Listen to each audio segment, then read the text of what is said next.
नमस्कार। स्वागत है आप सबका राजनीति के इस अखाड़े में।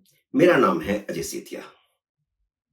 मित्रों, यह बात तथाकथित सेक्युलर राजनीतिक पार्टियों और तथाकथित सेक्युलर मीडिया को समझ नहीं आएगी कि इस देश में लव जिहाद से बड़ा लैंड जिहाद चल रहा है। उनकी नजर में लव जिहाद भी नहीं है तो लैंड जिहाद भी नहीं है। अगर कांग्रेस 2014 और 2019 में नहीं हारती तो भारत की हालत भी आज वैसी होती जैसे कनाडा, स्पेन, इंग्लैंड और बांग्लादेश की हो गई है। जवाहरलाल नेहरू वक्फ बोर्ड बनाकर लैंड जिहाद की नींव रख गए थे। यह वक्फ बोर्ड का कानून 1954 में बनाया गया। नेहरू ने वक्फ बोर्ड की साजिश क्यों रची? नरसिम्हा राव ने वक्फ बोर्ड का नया कानून क्यों बनाया? और सोनिया गांधी ने यूपीए शासनकाल के समय वक्फ बोर्डों को असीमित अधिकार क्यों दे दिए गए कि वह जिस जमीन पर हाथ रखे वह उनकी हो जाए? इनकी बारीकी में जाएंगे तो पाएंगे कि इन सब की मंशा भारत को इस्लामिक देश बनाने की थी। सोनिया गांधी ने 2013 में उन वक्फ बोर्डों को इतने अधिकार दे दिए गए थे कि वे जिस जमीन पर हाथ रख रहे थे वह रिकॉर्ड में उसके नाम चढ़ गई थी। और लगातार ये हो रहा था। कुछ सालों के अंदर अंदर वक्फ बोर्ड ने, यानी पिछले 10-11 सालों में वक्फ बोर्ड ने अपनी जमीन दुगनी कर ली है देश में। इस देश में सबसे ज्यादा प्रॉपर्टी का कोई अगर मालिक है तो वह वक्फ बोर्ड है, यानी इस्लाम की प्रॉपर्टी। मुगल काल में भी इतनी इस्लाम की प्रॉपर्टी नहीं थी जितनी इस समय हो गई है। देश की अदालतों से ज्यादा पावरफुल वक्फ बोर्ड बना दिए गए थे। यह कोई बकवास नहीं है, बल्कि सच्चाई है कि तमिलनाडु के एक गांव के 1500 साल पुराने मंदिर को वक्फ ने अपनी प्रॉपर्टी घोषित कर दिया, बल्कि पूरे गांव को ही वक्फ की प्रॉपर्टी घोषित कर दिया, जबकि 1500 साल पहले इस्लाम पैदा ही नहीं हुआ था। तो किसने वह जमीन दान दी? कहां से हो गई इस्लामिक जमीन, जबकि उस गांव में एक मुसलमान भी नहीं रहता?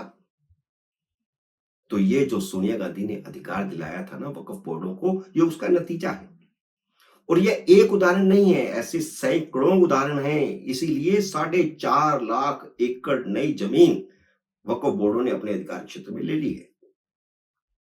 मित्रों, याद कीजिए, नरेंद्र मोदी ने कहा था कि 10 साल तो उन्होंने सिर्फ ट्रेलर दिखाया है, अब वह पिक्चर दिखाएंगे। वैसे भारत को इस्लामिक देश बनने से बचाने के लिए 370 और 35 का हटाया जाना भी कम महत्वपूर्ण नहीं था। राम जन्मभूमि पर मंदिर बनना भी कम महत्वपूर्ण नहीं था। लेकिन सबसे ज्यादा महत्वपूर्ण होगा लैंड जिहाद को रोकना।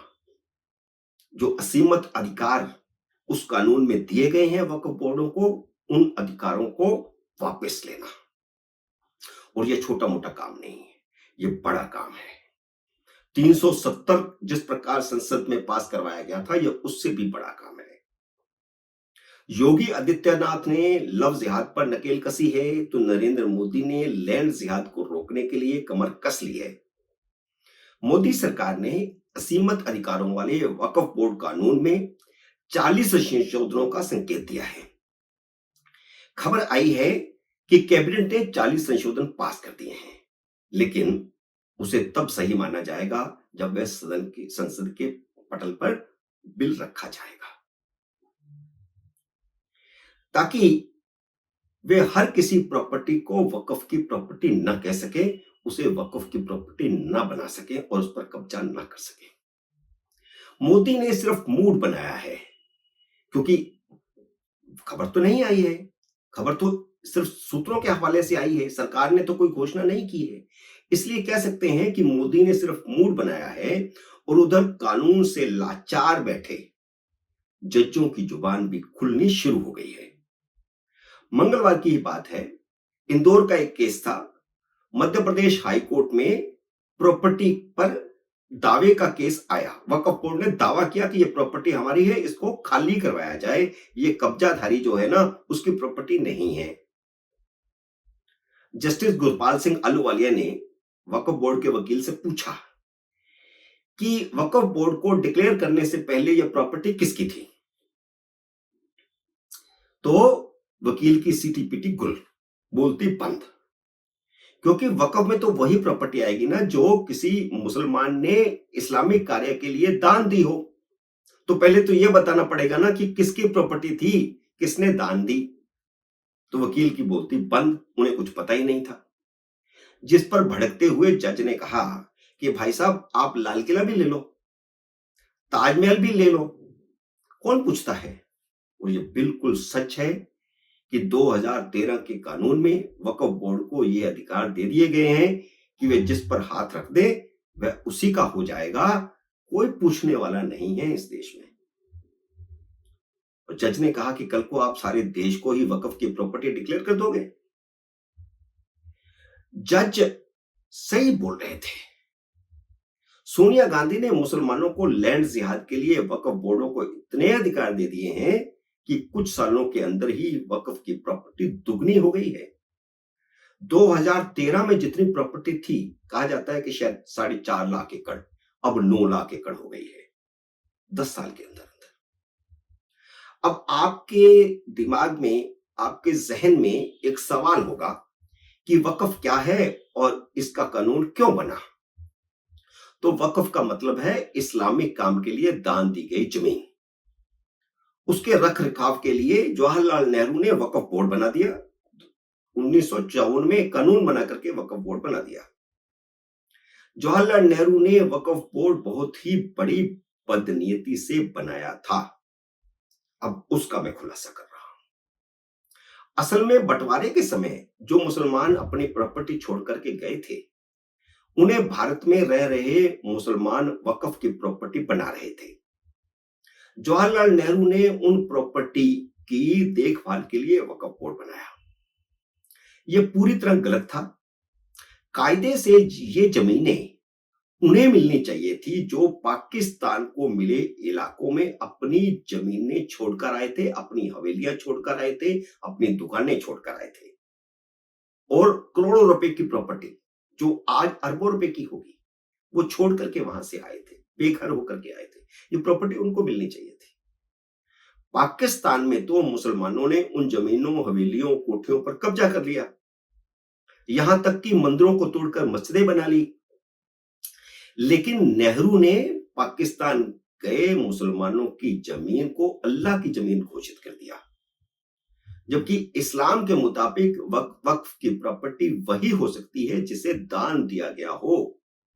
किसी ने दान नहीं दिया उस प्रॉपर्टी को, वह वक्फ की प्रॉपर्टी कैसे हो सकती है? लेकिन नेहरू ने उसे वक्फ की प्रॉपर्टी बना दिया।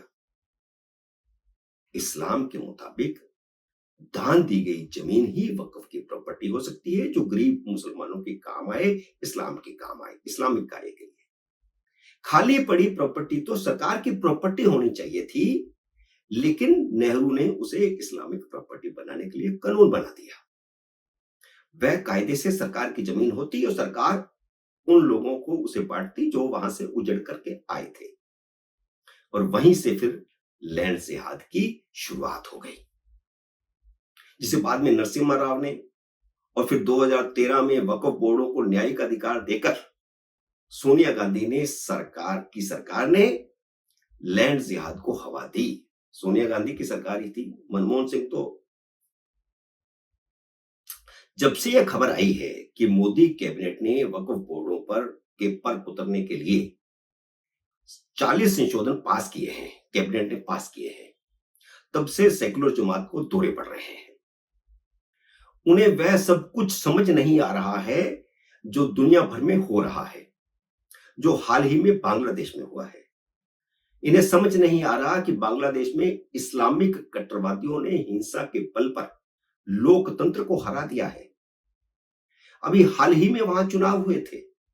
जनवरी 2024 में ही शेख हसीना प्रधानमंत्री चुनी गई है, वहां चुनाव हुए थे, और ये कह रहे हैं कि तानाशाही को हरा दिया, तानाशाही खत्म हो गई। आम आदमी पार्टी के संजय सिंह ने ट्वीट किया है कि जो तानाशाही करेगा उसे देश छोड़कर भागना पड़ेगा। इनकी नजर में चुनी हुई प्रधानमंत्री शेख हसीना तानाशाह थी और चुने हुए प्रधानमंत्री नरेंद्र मोदी भी तानाशाह है। इन्हें जजमेंट भी वही पसंद है जो उनके पक्ष में हो, इन्हें लोकतंत्र भी वही पसंद है जिसमें वे जीते। मित्रों, उम्मीद है मेरा ये वीडियो आपको पसंद आया होगा। इसे लाइक और शेयर कीजिए ताकि ज्यादा से ज्यादा जन जागृति पैदा हो। मिलते हैं अगले वीडियो में किसी अन्य विषय के साथ। तब तक नमस्कार।